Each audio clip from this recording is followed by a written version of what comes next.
こんにちは。ゼロから行政書士第58回です。前回は株式と資金調達の発展を学びました。種類株式や社債の仕組みを確認しました。これで株式会社の学習は一区切りとなりました。今回のテーマは自分会社と商法の分野です。株式会社とは別の会社の形を見ていきます。さらに商人や商行為のルールも学びます。肩の力を抜いてじっくり進めていきましょう。まず今日学ぶ内容を整理します。一つ目は自分会社というか立ちの会社です。合名、合資、合同の3つの種類を見ます。二つ目は商人と商行為のルールです。誰が商人で何が商行為かを確認します。三つ目は商法の相続にあたる決まりです。商号や商業登記、営業譲渡などを学びます。それでは早速始めましょう。はじめに自分会社について学びます。会社には株式会社の他にも種類があります。その一つが自分会社と呼ばれる形です。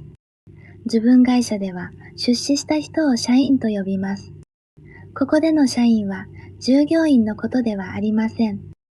会社にお金を出した出資者のことを指します。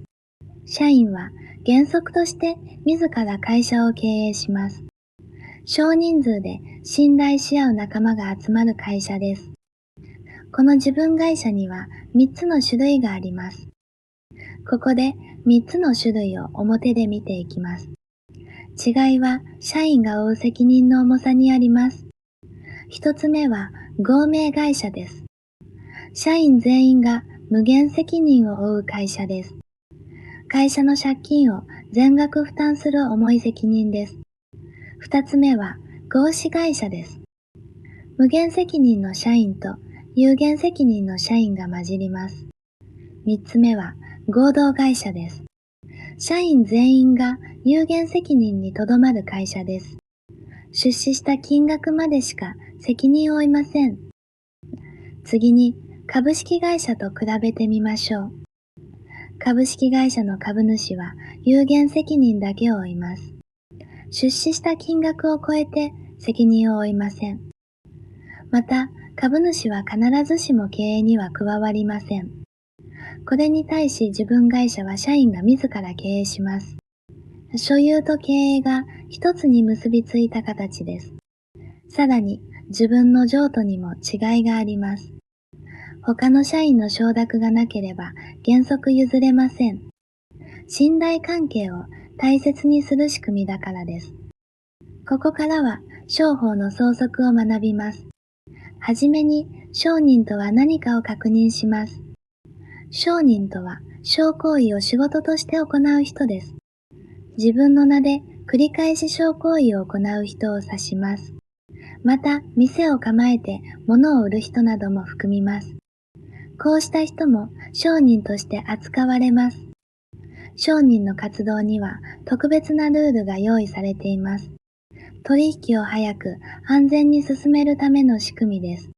民法よりも商法が優先して使われます。次に、商行為の種類を表で見ます。商行為には大きく3つのタイプがあります。1つ目は絶対的商行為です。誰が言っても当然に商行為となるものです。安く買って高く売る投機的な取引などです。二つ目は営業的商行為です。仕事として繰り返すことで商行為となります。物の運送や物の賃貸などがこれにあたります。三つ目は付属的商行為です。商人がその営業のために行う行為を指します。続いて商号について学びます。商号とは営業で自分を表す名称のことです。いわば商売の上での名前にあたります。商号は原則として自由につけられます。これを商号選定自由の原則と呼びます。ただし、会社は商号に会社の種類を示します。株式会社などの文字を入れる必要があります。また、人を騙す不正な使い方は許されません。他人の信用にただ乗りする使い方などです。次は商業登記について学びます。商業登記とは大切な情報を記録する仕組みです。会社の名前や代表者などを登記書に登録します。誰もがその内容を確かめられるようにします。登記には大きな効力が認められています。登記の前は事実を相手に主張できません。その事実を知らない相手を守るためです。登記の後は原則として相手に主張できます。取引の相手は登記を見て確認できるからです。続いて営業譲渡について学びます。営業譲渡とは営業をまとめて譲ることです。店の財産や取引先ごと引き渡します。譲った人には一つの義務が生じます。しばらくの間、同じ営業をしない義務です。これを協業必至義務と呼びます。譲った相手を守るための決まりです。また、譲り受けた人が商号を引き継ぐ場合があります。その時は昔の借金も負うことがあります。次に商人を助ける人たちを見ます。まず支配人について学びます。支配人とは営業を任された使用人です。営業に関するあらゆる取引を行えます。とても広い代理の権限を持っています。この権限を狭めても外には主張できません。事情を知らない相手を守るためです。次に代理商について学びます。特定の商人のために取引を助ける人です。自らは独立した一人の商人です。最後に商取引の督促を学びます。商人同士の取引には特別な決まりがあります。取引を素早く確実に進めるためです。例えば品物を買った側の義務があります。届いた品物を遅れずに調べる義務です。問題があればすぐに知らせなければなりません。知らせを怠ると文句を言えなくなります。また、商人の間では留置権も広く認められます。こうして商取引の安全と迅速さを守ります。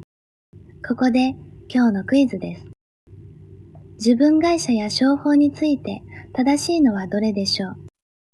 A は合同会社の社員は全額を負うです。B は支配人は広い代理の権限を持つです。C は会社の商号は種類を示さなくてよいです。少し考えてみてください。正解は B です。合同会社の社員は有限責任で A は誤りです。会社は商号に種類を示す必要があり C も誤りです。それでは今日のまとめです。一つ目は自分会社の形です。合名、合資、合同の3つの種類を学びました。社員が負う責任に違いがあるのでした。二つ目は商人と商行為です。商行為には3つのタイプがありました。三つ目は商法の相続の決まりです。商号や商業登記、営業譲渡などを確認しました。支配人などの商業使用人も学びました。ここまで自分会社と商法を学びました。会社のいろいろな形を確認しました。商人や商行為のルールも見てきました。これで商法と会社法の分野は完結です。次回からは基礎知識の分野に入ります。次回のテーマは情報通信とセキュリティです。オンチーの用語や情報を守る仕組みを学びます。今日の内容もしっかり復習しておきましょう。高評価とチャンネル登録でこれからも一緒に頑張りましょう。